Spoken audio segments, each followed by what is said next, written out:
Good afternoon, Malacañang Press Corps and guests. Welcome sa press briefing ni Presidential Spokesperson Harry Roque. Good afternoon, sir. Good afternoon to all of you. We have two very important guests today. The first is Secretary of Justice Vitaliano Aguirre II, and we also have Undersecretary Joel M.C. Egco of the Presidential Task Force on Media Security. Ladies and gentlemen, let us welcome Secretary Vitaliano Aguirre II.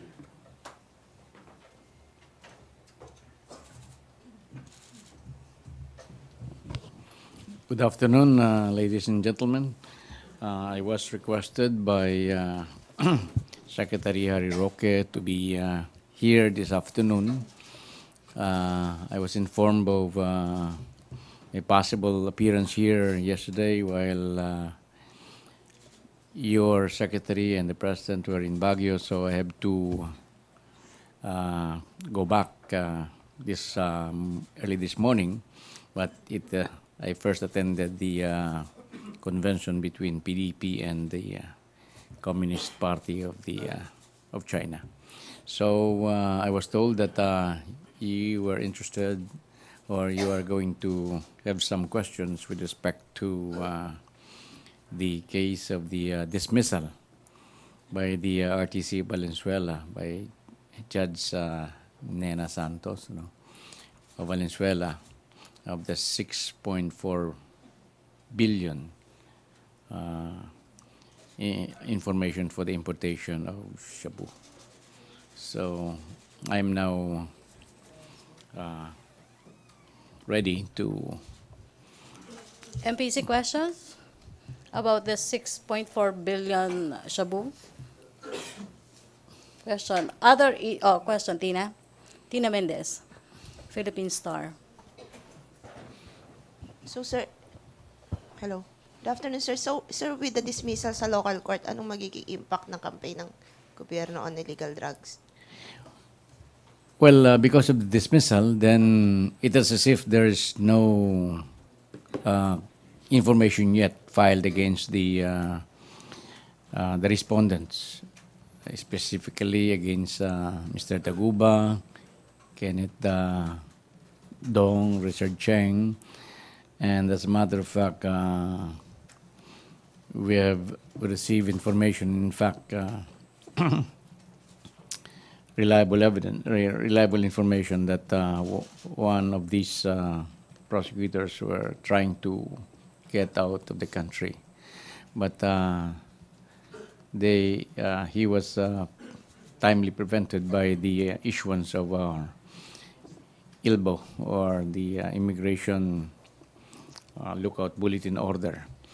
So since there is yet no warrant of arrest issued against any of the respondents, then that could be the reason why some of the respondents wanted to leave the country.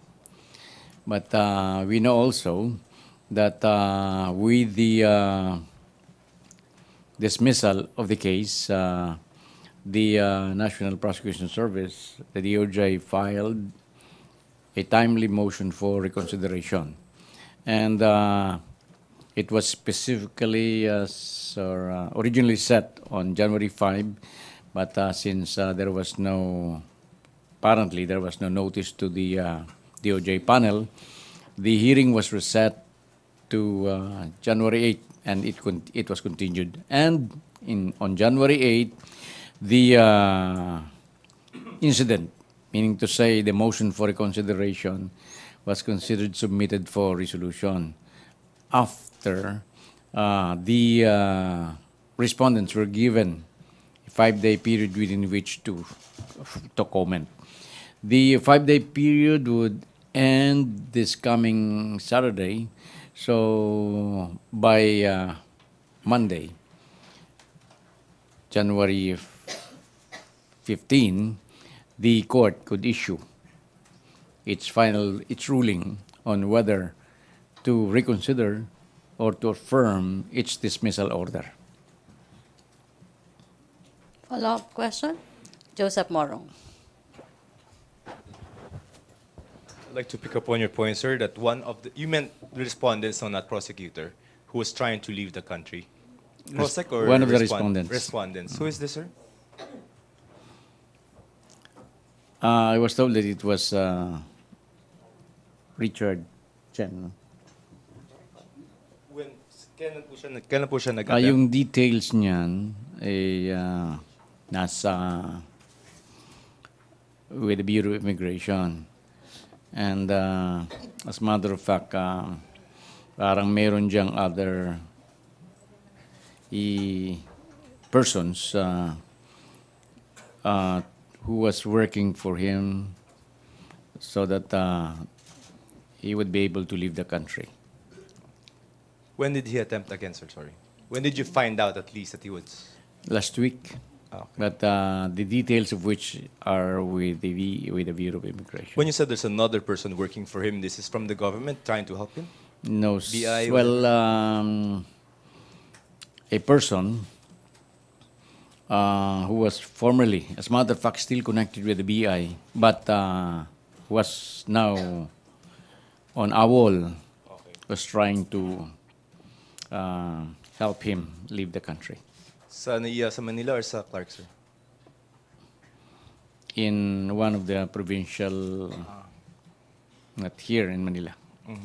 Pero sir, he wasn't successful, right?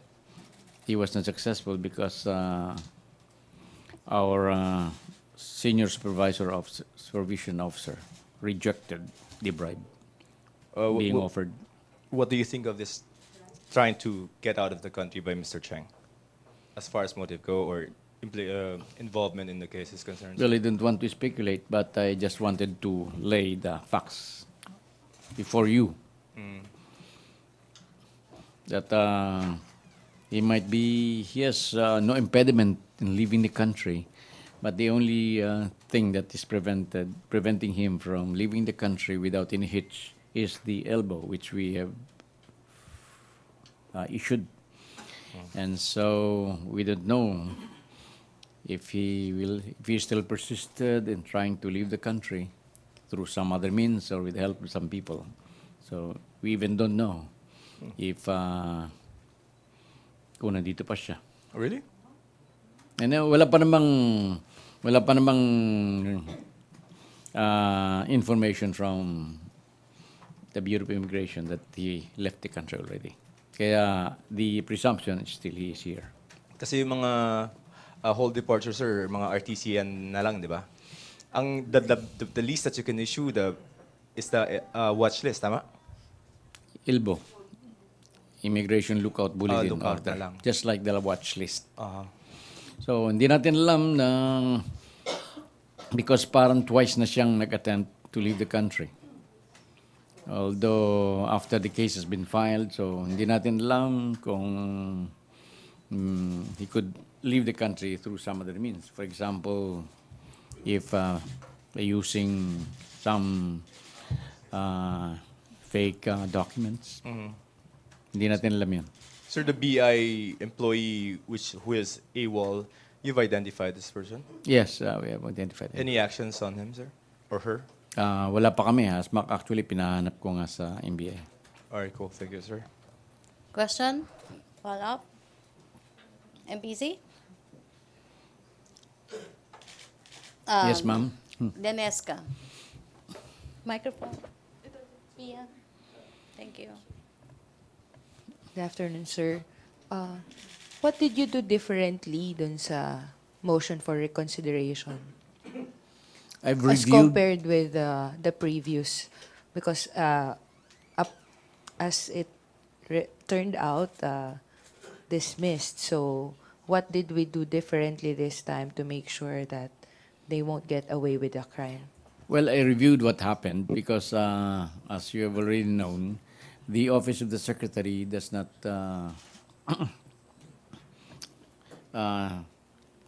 comment or make anything about this, what our National Prosecuting Service downstairs are doing. And so we just read in the papers that the case has been dismissed because it was filed because of improper venue. In other words, we came to know from the papers that the judge's position is that the case was dismissed because it has no jurisdiction. Because venue is we know very well that venue is jurisdictional in criminal cases. So sinasabi ng RTC ng Valenzuela na ang may jurisdiction dito would be Manila. And so hindi kami dito sa Valenzuela. So it was dismissed. And the National Prosecution Service, our panel handling this, filed a timely motion for reconsideration. Yan ang incident na nakapending, which could be resolved as early as Monday.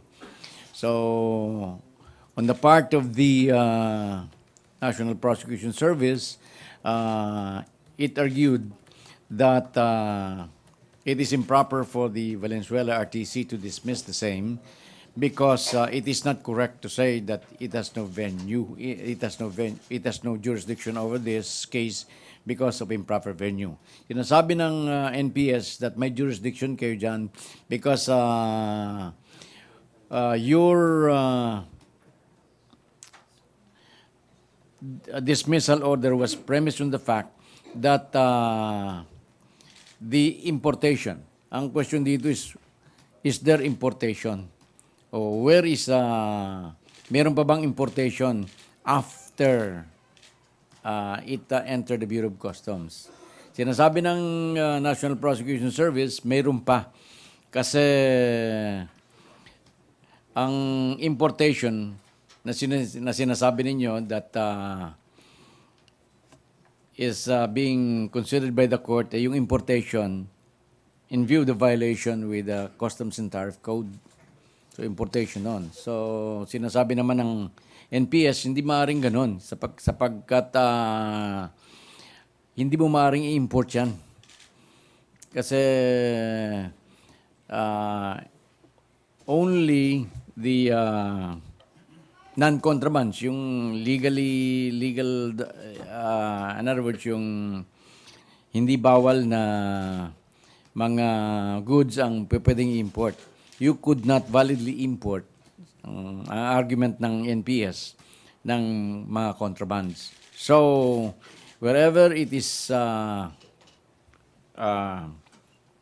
caught, as in this case, nahuli yan sa Valenzuela, mayroon pa ring importation. Yun ang argument ng National Prosecution Service. And besides, sabi niyang ganyan, importation, yung pagdala sa Valenzuela is just part of the importation.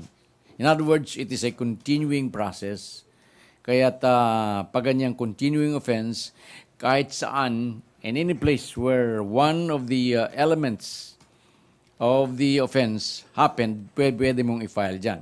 Since dire-diretso ang process niyan, ang continuing offense niyan, since isa nangyari yan, nahuli yan sa Valenzuela, then Valenzuela court has jurisdiction. Yan ang argument ng pinaglalabanan ng respondents and the prosecution. MPC Thank you, sir. questions? Other issue? Oh, Laila. Good afternoon, sir. Sir, could Good afternoon. you give us an update on the government's petition to declare the NPA as a terrorist organization? The government's expectation to Declare the NPA as a terrorist. yeah, I just talked to the prosecutor Peter Ong, and hopefully in the coming week, it will be filed because meron palang last-minute consultation with the Office of the Executive Secretary as well as with the other intelligence services of the government. Sir, what are our expectations about the petition? Do we expect this to be parang like summary proceedings or do we expect a long trial? It is a Because full-blown trial, I believe. Kasi that's why medyo hindi mo madali. Hindi pwedeng madaliin. They have to gather all the instances where terroristic activities could be attributed to the NPAs. do you expect the NPA, the CPP, to put up a fight? I believe so. Kasi ayaw nga nilang makuhan sila eh. masabihin silang they are engaged in terrorism. As a matter of fact, they've been named already by the U.S., but an organization engaged in terroristic activities, but in other parts of the world, such as the European countries, na meron siyang asylum doon, hindi. Even here in the Philippines, hindi pa sila declare. Sir, how about the re-arrest of the consultants released for the peace talks? Ano Well, na po yung status? the same has been the warrant. The warrant for the arrest of these consultants have not been lifted, although there are moves to resume the peace process. Wala yun. Parang sa dyaryo lang yun. But still, if these consultants who have been released because of this peace process, at their bail has already been cancelled, if cited, they will be arrested. Sorry. Sir, na-cancel na yung arrest warrant nila? Is that what Hindi you're lahat eh. I'm not sure kung lahat ng courts nag-cancel na. But there are motion to cancel. saying? Motions to Okay. Follow-up question? Celerina Monte. Good afternoon, sir. So, do you know where these high-ranking NPA officials are, like the couple Tiamsons? Nandito ba sila or nasa abroad? Alam ko nandito na eh. They are here already. Okay. Question? Follow-up? Joseph Sa Morong. status ng couple, yung mga motion for the cancellation of their temporary liberty have been filed yet? Or Yeah, mayroon nang na-file. na-file na po, sir? Would you know? Hindi lang naman isang court ang nakapending ito eh. There are several courts, but tulad ng sabi ko, ang nakakalam niyan yung aming National Prosecution Service. So, I'm not updated of that as of this week. Pero sir, yung pong pag-file dun sa, with respect to just the Tramson couple, that has been done right after the President declared the NPA as terrorist organization? That has been done, meaning to say Yung sequence lang, sir. the motion to cancel? Yes, sir. Yes, it was filed. With With respect to the two, no? couple. Yes, sir. And no action yet. I mean, Hindi ko alam kung trial din ano yan, ang pinaka-latest development or status of these cases. But definitely many, almost all I think, has been, the cancellation bail has been filed. Because yung lahat ng bail na yan was presupposes that the OPAP or the peace process is ongoing. But since no longer, the President has declared that it's no longer being pursued. And so our National Prosecution Service has filed the appropriate motion to cancel the bail of these respondents. and if they should be arrested, it should be upon court order, correct? Yes, kasi ganun yan. Once na nag-file sa court yan, pag kinancel ng court yung bail pursuant to the motion of the prosecution, then the necessary consequence that the court will issue an order of arrest. Alright. So hindi sir parang citizen na pag nakita nila, they could just arrest these people. Pag alam mo ninyong mayroong order of arrest, you could Pwede. implement a citizen's arrest Once the order is issued. once the order is issued. Okay. Thank Okay, you. thank you, Joseph. Last question for Secretary Aguirre. Dexter Ganibe.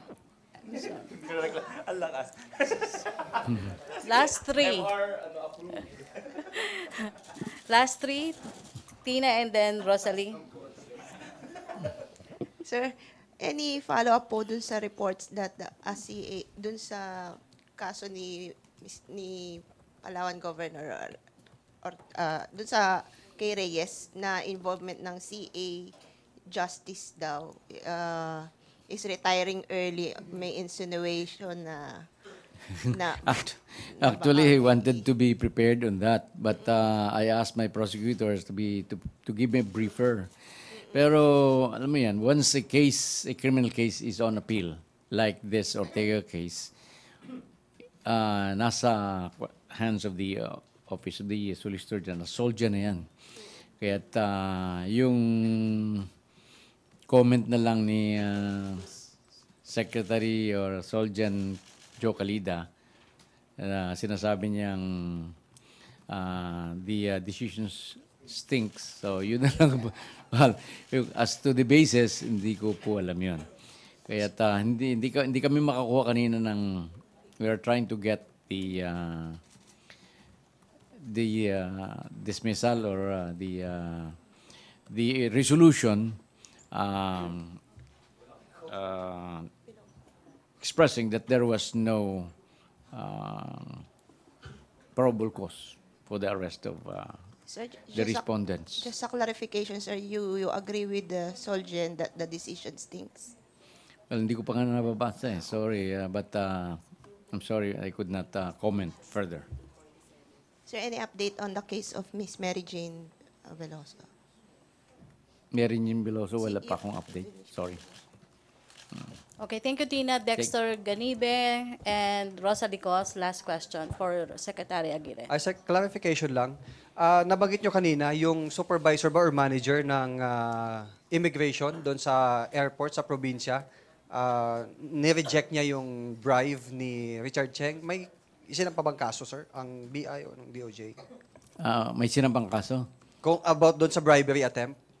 Actually, pinahanap ko nga yung the one supposed to who introduced himself as that person. Kung totoo yung sinabi nung BI na yun, who is an BI employee who is on a wall, na nag-o-offer ng 10 million bribe, dun sa ni-reject lang nung nung ating supervising immigration officer. So kung totoo yun, then at the very least, an attempted case of corruption public officers being committed.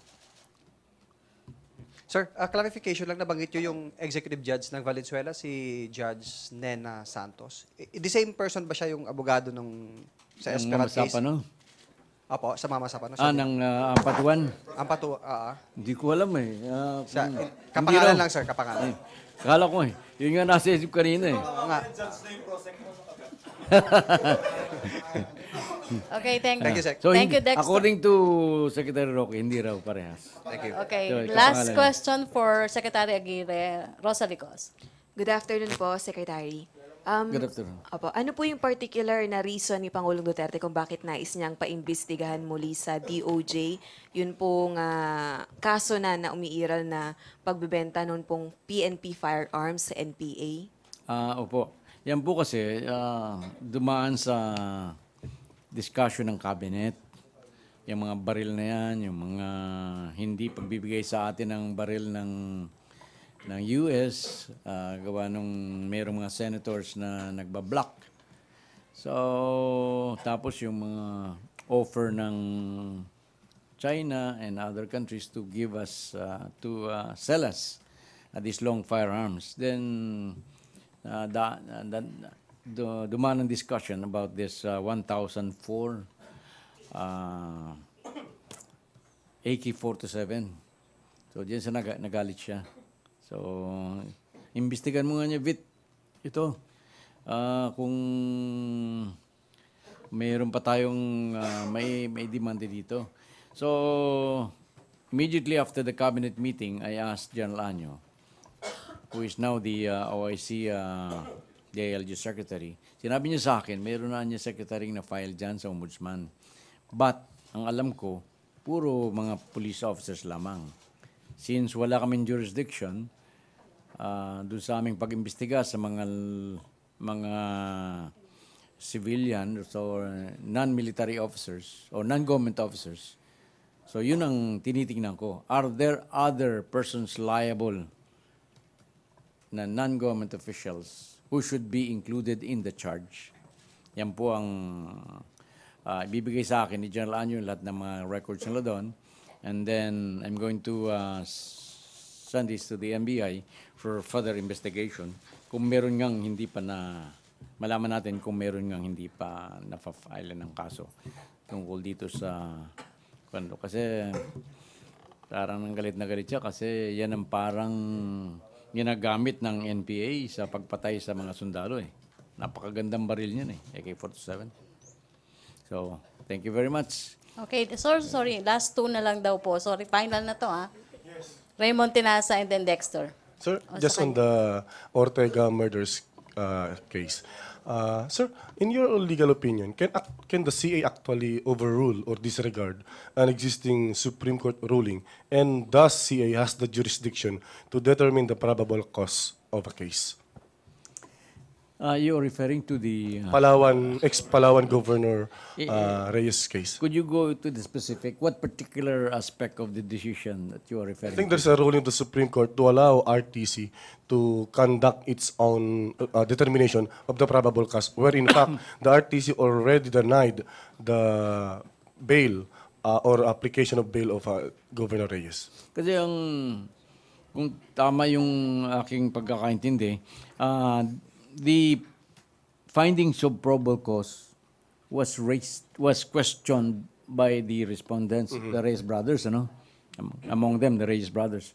Tapos pumunta ito sa Court of Appeals. And it was reviewed by by a 5-man division. Meaning to say, na originally, hindi magkasundo yung 3-man division.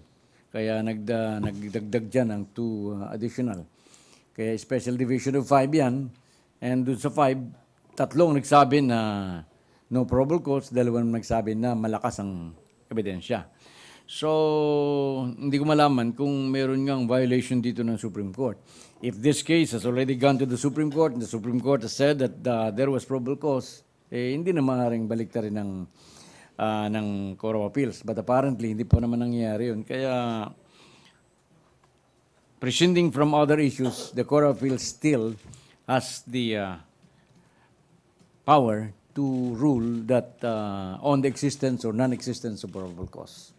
But what could be the regular? I mean, just to educate us perhaps, who has the sole jurisdiction to determine the probable cause? I mean, I understand that there is no conviction yet or any acquittal or ruling from the lower court. Well, it is the court actually. Kasi ang court ang nag-i-issue ng warrant of arrest. Without the findings of probable cause, the court will not issue the warrant of arrest. Apparently, the lower court in this case found probable cause and thus issued the warrant of arrest.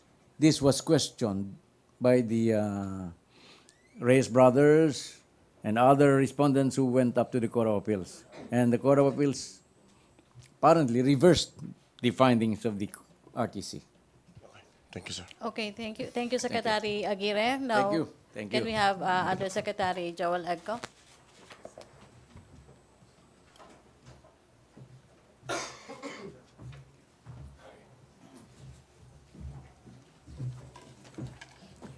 Ito yung Ortega. Boss. Thank you. Good afternoon, brothers and sisters. Today, I'd like to clarify some issues with regard to allegations that Secretary Harry Roque had conflict of interest when he assailed the CA ruling on the Ortega murder case. Sorry? He went ahead na. All right. So I'd like to begin. Secretary Harry Roque is the spokesperson of President Rodrigo Roa Duterte, who issued Administrative Order Number 1 on October 11, 2016, for the purpose of protecting the life, liberty, and security of media workers. When Secretary Roque commented on the CA ruling on the murder case against former Palawan Governor Joel Reyes, he did so within the purview of AO1 as the alter ego of the President of the Philippines, who has vowed in his first SONA that, and I quote, "This government does not condone violence and repression of media workers," close quote. The 14th whereas clause of AO1 expressly provides that, open quote, "unsolved cases of grave violation of the right to life, liberty, and security of person are revisited, investigated, and prosecuted until final determination and penal conclusion," close quote. Further, AO1 mandates the creation of the Presidential Task Force on Media Security for the purpose of monitoring all cases of media killings and mobilizing all member agencies, in order to attain justice for the family of slain journalists and media workers. The Office of the Solicitor General is one of the member agencies of PT FOMS.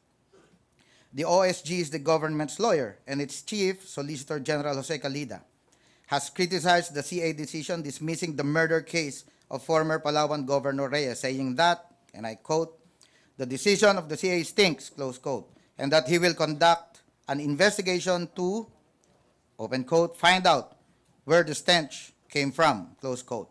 We share the same sentiments. The PT FOMS, having been created under AO1 for the protection of the life, liberty, and security of media workers, will do all within its powers under the said admin order and will perform all legal and appropriate actions and ask our media partners like the NUJP, NPC, KBP, CMFR, PAPI, and the Philippine Press Institute for support in order to find out where the stench really came from with regard to the CA's order to release former Governor Reyes to the detriment of a slain journalist whom we are bound by law to protect and serve until justice is achieved. This unwelcome development is a nightmare from where we all should wake up. It sets a bad precedent to cases of similar nature. It sends a chilling effect not only to the families of victims, but even to us, to those at the front line against the problem of media killings. Samahan po ninyo kami sa laban na ito. Thank you, Yusek Eco. May question kay Yusek Eco? No more? Raymond Tinasa. Can your office can do something? I mean, to appeal or to file case to, for example, to the CA judge or justice, whom you believe his decision stinks? Okay, yun din yung question mo kanina. Well, to answer that, Raymond, actually we had a meeting a few days ago, and we discussed that with the PT FOMS lawyers, the lawyer of the family, and the members of the family themselves. No, you were pointing about the SC previous SC decision upholding the authority of the local court. So yun yung nakita namin.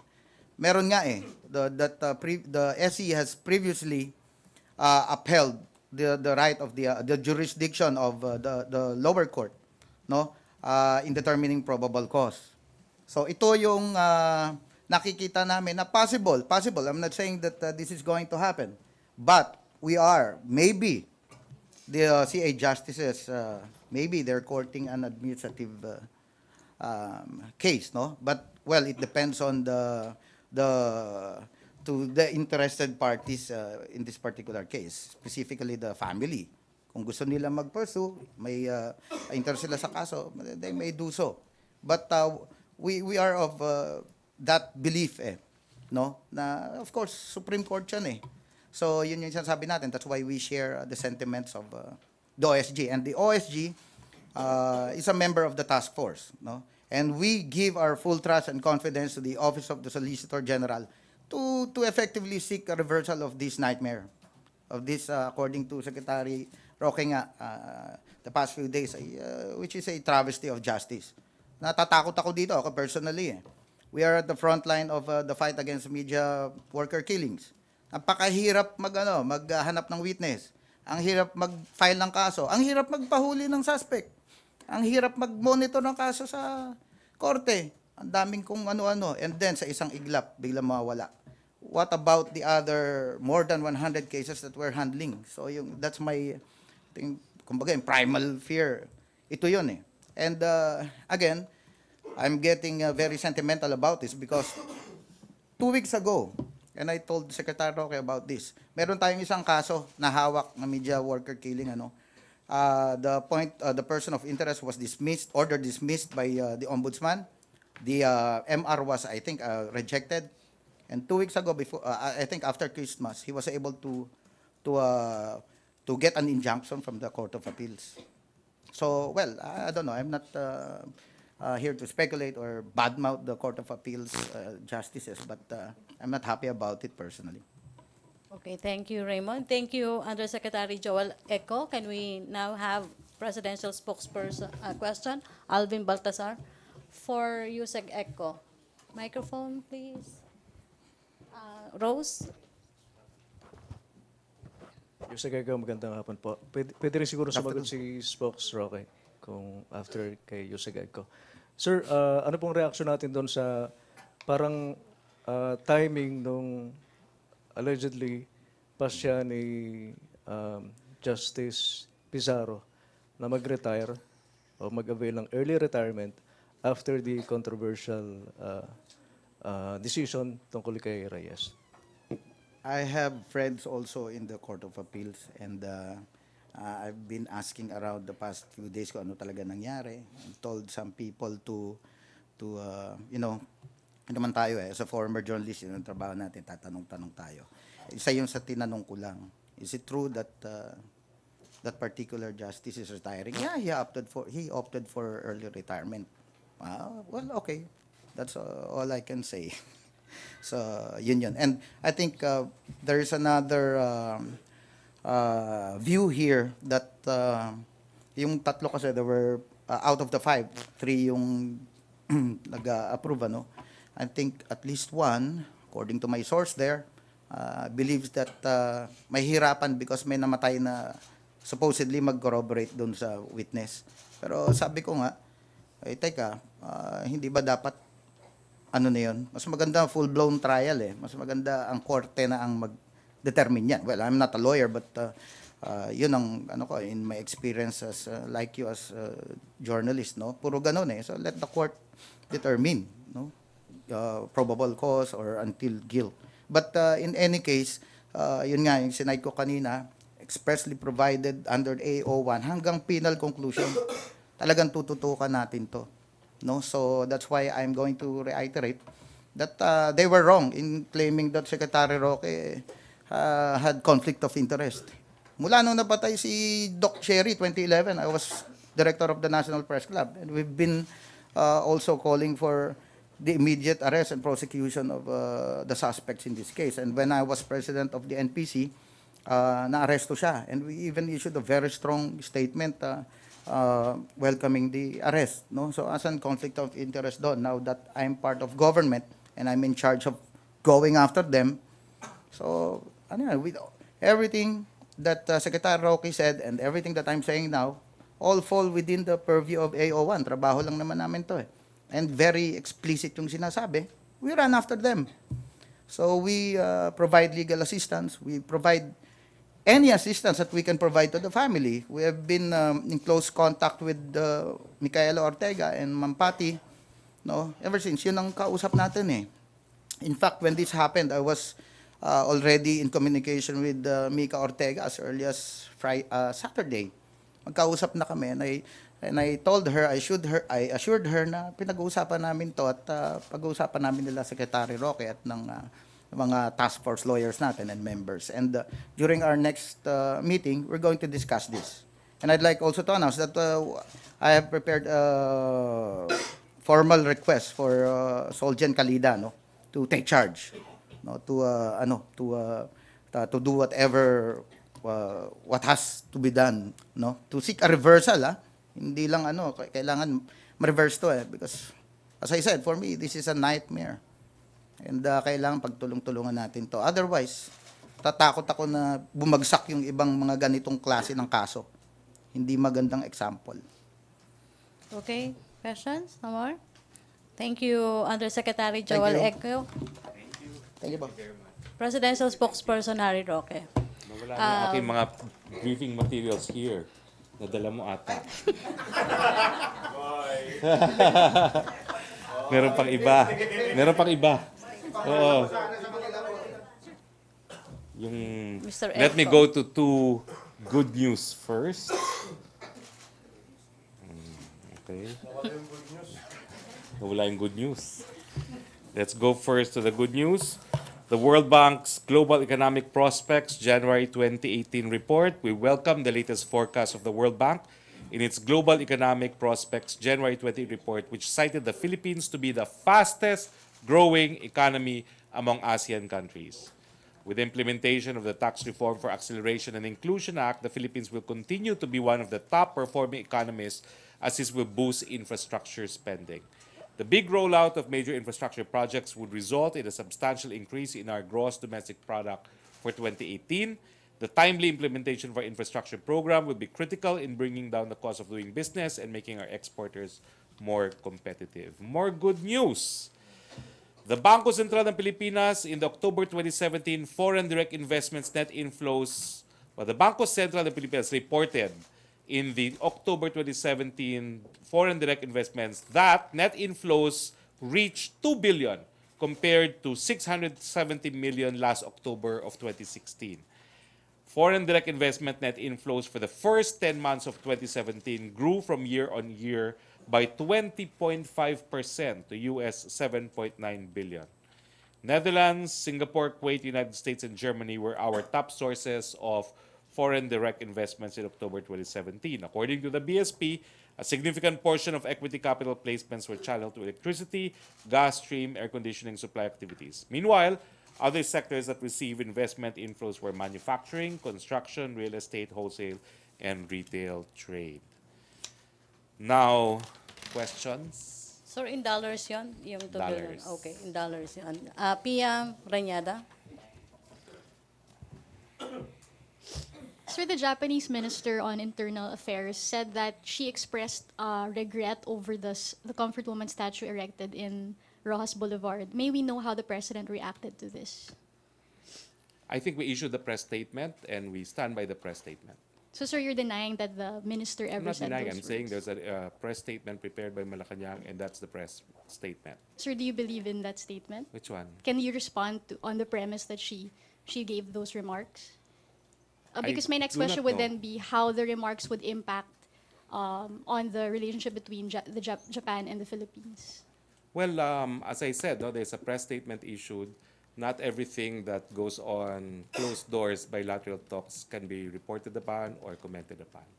But sir, Japanese media already reported on it because she herself admitted it during a press briefing or interview. Let Japanese media report on it. Sir, but is Next question, please. will the Philippine government be doing anything about the statue at least, given how it has caused such You know, controversy? the statute is not erected by Malacañang. What are we supposed to do? No? But sir, it was So- it has the seal of the NHCP, which is a government agency. Then that should be addressed to the NHCP. It's So, sir- not something that the president will act on himself. So sir, hands off ang Malacañang in this issue. We didn't erect the statute, so it's not a presidential project, so to speak. So the government doesn't see this as a diplomatic issue. I don't think it is really a diplomatic issue, no, because our ties with Japan remain very strong. We have every reason to be optimistic that bilateral relations with Japan will become even stronger. Celerina Monte. Good afternoon, sir. Ako yung nag-text sa inyo yesterday regarding that. During the forum this morning, Gabriela said they're challenging you, specifically you, since you're a former counsel for another Lolas, the Malaya Lolas, when you were still with the private sector. They're asking you, they're challenging you na, I want to quote them, naghihintay ang comfort women and advocates na gumawa siya, meaning you, na positibong remarks na mananatilang statue sa Rojas Boulevard. So, can we get your reaction on that? I'm presidential spokesperson now. My past involvements have become irrelevant. The president did not erect that statue. It's up to the people who erected that statue to do anything they want with it. Sir, there's this letter daw from the DFA asking the mayor or the local government of Manila to remove that statue since the DFA is a national government, part of the national government. Is that the policy? I do not know about that letter, and if there is such a letter, to confirm it, please ask Mayor Estrada. Okay, thank you. Last questions? Philip Tubesa, to be followed by Lanesca. Last three. Sir, good afternoon. Reaction lang. The camp of Governor Joel Reyes is asking the Court of Appeals to cite you in contempt of court for allegedly lawyering for the camp of Jerry Ortega. Well, I welcome that, so I can probably explain to the convicted felon. He is a convicted felon, remember? what the role of the executive is, the chief executive. The chief executive is the chief implementer of the law. Every crime is prosecuted by the executive in the name of the people of the Philippines. Of course, it is the duty of the and obligation of the state to accord its citizens justice. I spoke in that capacity. I have no regrets, and even the president approved of my statements. Thank you, sir. Thank you. Lanesca? Sir, sorry, I will go back with Japan, with the statue. Because the president said even before he won as president, he said that he will raise this issue with the Japanese if he wins. And he repeated that same statement 2 months after his election in August 2016. He said that he is willing to raise that issue when he goes to Japan as president. So, can we expect him to at least initiate compensation or any compensation or any deal with our comfort women, considering that there's an existing deal between the Japanese government and the South Korean comfort women? I can only say again that diplomatic negotiations constitute an established exception to freedom of information because of the delicate nature of maintaining bilateral ties. I cannot confirm if the president will bring up the issue of the comfort women. What I can confirm wholeheartedly is that he values the very close bilateral relations that we have with Japan currently. Okay, thank you. Last three. RJ, Philip, and then Joseph. Sir, reaction po to Makabayan Bloc saying the president committed grave abuse of discretion for signing train into law, which, according to them, was not properly ratified. Train. Well, I don't think they are a court. Only the court can conclude that there was grave abuse of discretion. And of course, I have said it before that there's overwhelming presumption of regularity because of the enrolled bill doctrine that the train was signed by the Senate President and the Senate and the Speaker of the House before it was signed by the President into law. That's entitled to full respect from our courts. They said, sir, it was not properly ratified due to the lack of quorum. Well, I understand that they brought the suit already alleging this ground. Let the court decide. Sir, on Veloso, is there any hope for her request from the President during to help her so that she could testify against her recruiters? I don't understand what exactly the president can do in this regard.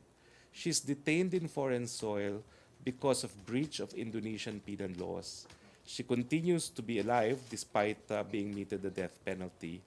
But there is such a thing as sovereignty, and the matter is completely in the hands of the Indonesian government. Although I think the Indonesian government, by not carrying out the punishment of death penalty, has shown clemency on a daily basis.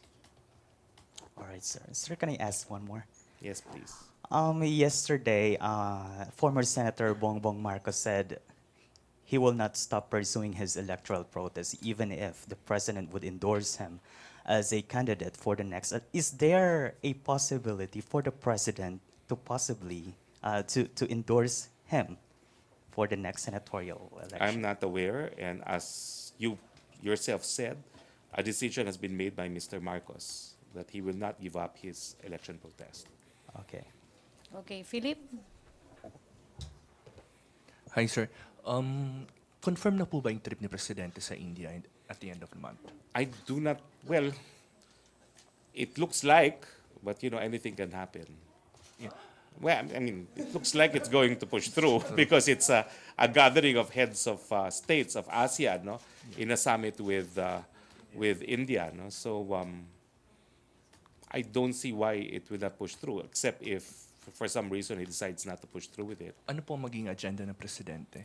It's an ASEAN summit, so the agenda is set by the Secretariat of ASEAN.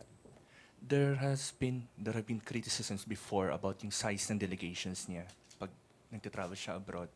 Will he have a leaner delegation this time around? Number one, I'm not sure about the criticism. Number two, I'm not sure if it's really not lean enough, no? Because I've been on some of the trips. it's rather lean if you compare it, say, with the presidential trips of President Gloria Macapagal Arroyo. No?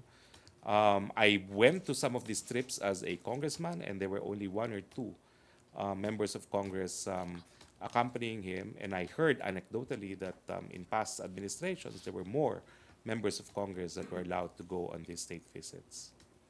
That's what I heard. Will there be fewer trips this year? Well, as I said, the president is not keen on making foreign trips. No, he's not even keen on flying to Manila. No, that's the truth. No, so I don't think it will be a problem. I think he will lead by way of example to others to minimize foreign trips. Okay, thank you, sir. Joseph Morong. Sir, yung sa teachers' pay, what's really the Ano, no? status? Teachers' pay. Yes. Sweldo ng mga teachers. Ano ba talaga, sir? Meron, wala, Well, it's naaasahan? very clear. Even the transcript of what I said here is clear because I was based on the transcript of the cabinet meeting. He asked his cabinet members to find ways to increase the salary of teachers. I did say I did not know by how much. I speculated. It is true that my speculation could be wrong, but I did not unequivocally state how much the increase will be. I am unequivocally stating that the President ordered everyone to study how to increase the salaries of teachers. Sir, yun pong sinabi ni Secretary Joke, no, na, well, I think yung context na yung 500 billion, kung double, no, hindi kaya. What does the palace think about it? He Kung knows hindi kaya. best. He knows best. But as I said, it was not as if the President said, let's double, like what he said on the salaries of the AFP and the police. But what you need to note is that the President says he wants to increase the salary of teachers. He does not go back on his promises. He will increase the salary of teachers by as much as we can. So, sir, the intention is there, no? Pero, The intention is there. It will not be taken back. so sa GAA, sir, wala yan, di ba? Wala pa. Correct. Because So, we're talking probably about the next future. budget na yan. We don't even know when. But he has asked them to look for ways and means to increase the salaries of teachers. So they can expect if some Of teachers. course, in the same way that it took time for his election promise to double the salary of policemen and military, it will take some time, but it will happen during his administration. And of course, between Secretary Jokno and the President will prevail, of course. Well, of course, there's only one Kakamot na lang ng ulo sa chief exec. executive. Alright, sir. Other issues. Tapusin nga Okay. lang tong checklist Okay, ko. Joseph. Sir, kay Ma'am Licuanan, ano yung status niya? Well, as I said, we publicly heard Congressman Nograles complain about the trips. I said it helps if a formal complaint is filed because in all instances where the President acted, there was a formal complaint. I do not know if there is a formal complaint against Chairperson Licuanan. But I'm sure the President, because he reads the papers himself, knows about the trips. So, sir, if there's going to be any action from the President, it should be prompted by a formal complaint. It's just that the track record is where there was a complaint filed, there was an investigation, and there was a decision. So, kung may mangyari man kay Director Chairman Licuanan, dapat meron mo nang magko-complain. Otherwise, if it's just news reports or allegations from several congressmen, that will not be sufficient enough for the President to do any action on. I will not speculate now on what the President will do. I am just highlighting his track record. Okay. Official complaint, investigation, action. Sir, yung kay Yusek Dino, nire-require niyo yung mga barangay captains to come up with a lista ng mga alleged or those who are involved in drugs. As a lawyer and as a presidential spokesperson, do you see anything wrong with that coming up with that kind of list? None so far, because he just wants to get information on the basis of which the DILG should conduct an investigation. Now, there are two possible cases that could be filed, administrative for removal or criminal. So depending on the amount of evidence uncovered, either an administrative case for removal of a local government official could be filed, resulting in severance from duty of that public officer, or if there's more than enough evidence to establish even probable cause for a criminal case, then a criminal case should be filed. No, but the process of drawing up the list, hindi ba siya, sir, medyo iffy? Kasi baka mamaya, since they're required, they just put any other name there. There's, as I said, no, it's just a request to come up with names so that they could conduct investigations. Okay, It thank you. always begins with an investigation. Thank you, Joseph. Last. Okay, okay. Sir, yung last. third telco, Korean ba to, sir? May pangalan ba to, sir? It's not Korean. Why are you saying Korean? Well, Martin said so. I don't know. But I can only repeat that the president offered No, to the not third. Chinese Mga fourth pala, premier. China yung third eh. Yung fourth layer. I don't know. I haven't heard about the fourth. I only know about the third. Masabi niya, yung PTNT has already like a I do partner not ng know. PTNT. Maybe you should ask that of Secretary Martin, but I know only of a third. Okay. Okay, thank you. Malacañang press. Or last, Philip. Last na talaga. Sir, follow-up lang dun sa barangays. Kasi the President mentioned before na 40% ng barangay officials involved sa droga. And right now, Yusek Dino is going to ask them to come up with a list. Di ba medyo problematic yan? You know, I see no problem because all he wants is names to investigate. What's wrong with that? Because people should know, by way of general reputation, who are involved in drugs. I think communities know, no? But it's not enough for anything. You have to investigate on the basis of these leads. Pero I mean, drug-linked officials coming up with a list. Kasi sabi ng Presidente, 40% ng barangay officials. That didn't come from Secretary Dino. He was not yet in DILG, no? At that time, no? So perhaps that's another lead that Yusek Dino should pursue, no? The already existing data bank that we have. But the question is there anything wrong with asking for a list? There's absolutely nothing wrong for as long as it will entail conduct of an investigation to verify the information. Okay, thank you, sir. Okay, thank you, Malacañang Press Corps. Thank you, Presidential Spokesperson Thank Harry you. Roque. Back to our main studio sa Radyo Pilipinas and People's Television. Davao kasi kami, di ba? Side lang.